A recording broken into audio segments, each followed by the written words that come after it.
Ghana, Kenya, and Nigeria are three of the noisiest African countries on the internet. But are these countries worth visiting on your next African trip? These countries are also among the most visited, but the major difference is the type of people visiting. Kenya welcomes tourists from across the world. Ghana has also seen an increment in such tourists in the last few years, but Nigerian tourists usually have a link to the country. I fully expect you to be angry at me by the end of the video because I'll talk about things truthfully from my point of view. You might not agree with me, but the truth has no friends. Let's talk about these countries from my point of view as a Nigerian traveler and YouTuber. The first city for today is Accra, Ghana's capital. Accra is Ghana's capital and also its largest city. Odds are, if you are coming into this country, you will most likely land at the Kotoka International Airport in Accra. It's one of my favorite cities and also happens to be the first city I visited when I started traveling outside my country, and I have almost always had genuinely amazing experiences. The city lies on the Gulf of Guinea, so it's quite tropical, and if you are not used to this type of weather, it might be a bit too hot and humid for you for most of the year. Kumasi is the second largest city and it technically has an international airport, but I could not find any regularly scheduled international flights to this city over the last few years, so I'm just going to assume that Accra is the primary gateway unless you're coming in through a land border. Moving on, we have Nairobi, Kenya. Similar to Ghana, Nairobi is the capital and also the country's major city, but quite unusually, it is not a coastal town or city. In my experience, most capitals that are also the major city are on the coast because of trade and the likes, but Nairobi is almost smack dab in the middle of the country and its elevation is quite favorable. It is around 1.5 kilometers above mean sea level, give or take, and it has a cool and livable climate for most of the year. While I was there, it was an amazing experience, and when I landed back in Lagos, I felt the change in temperature almost immediately. It was insane. So if you are looking to go to Africa without the stereotypical African weather, then you know where to go. The city has decent infrastructure, especially roads, when compared to other countries in sub-Saharan Africa, and I would always recommend to people that ask me. But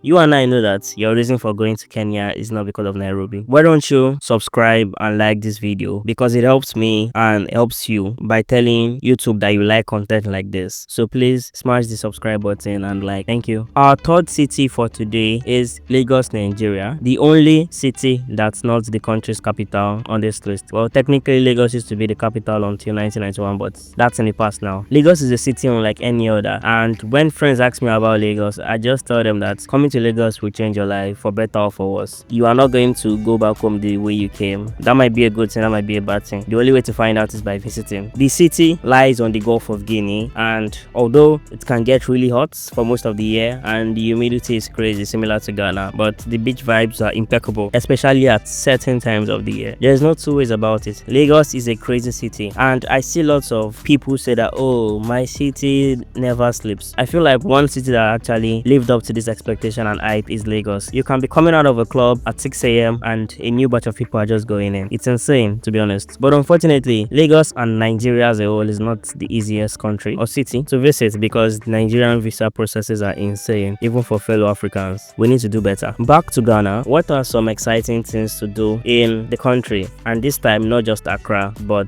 other major cities and must-see locations too. As mentioned earlier, Accra has beach vibes for days. There are a multitude of beach resorts in and around the city, and if you are coming here for just the beach vibes, then you've come to the right place. But endeavor to go out to Cape Coast, even if it's for a day trip, and go to the slavery installations. Cape Coast was a major slave port in what is now Ghana, and I feel like everybody needs to go there and learn about this tragic time in Black history. Kumasi, as mentioned earlier, is the second largest city, and if you have the time, it's a 4-ish hour road trip from Accra, and there are daily scheduled flights from AWA and I believe, is it Passion Air? I'm not sure I'm remembering that right. There are no shortage of national parks and ecotourism spots, so if you're into that type of stuff, then Ghana is it. Welcome to Kenya, one of the most visited countries in Africa. And as mentioned earlier, you and I know that your trip to Kenya isn't necessarily about Nairobi. Nairobi to you might just be an entry and exit point, and some people even skip the city entirely and come in through Mombasa and other places, but I digress. Safaris are ubiquitous in Kenya, and in more ways than one they go hand in hand.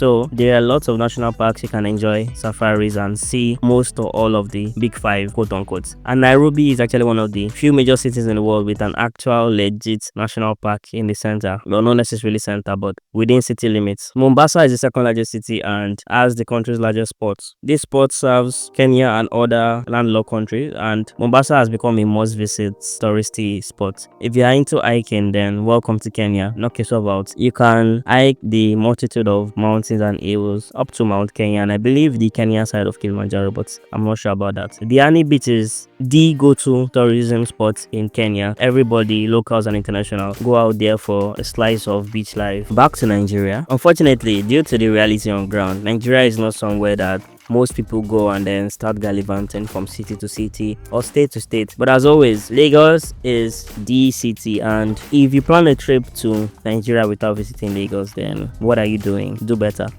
But my favorite city in the country is Abuja. Abuja is a Lagos that works to me. It's not nearly as crazy, it's not nearly as hostile, quote unquote, and in my opinion it has better infrastructure. So Lagos, Abuja must visit when you come. There are quite expensive flights in my opinion between both cities. I wouldn't advise you to go by road. Similar to Ghana, when you visit Nigeria, try and take a day trip out to Badagry to learn more about the slavery installations in the Badagry slave town. It would be unfortunate for you to come to this country and not learn about the awful history we have with slavery. There are also a handful of beach resorts and eco parks dotted around Lagos and Abuja. You're about to have the time of your life in Nigeria. What do I love the most about Accra and Ghana as a whole? I would be a liar if I failed to mention how amazing and hospitable Ghanaians have been to me every time I visited their country. Yes, Nigeria and Ghana always bounce online, and some parts of our history isn't really palatable, but with the exception of some crazy people here and there, Ghanaians have always been awesome, and love to say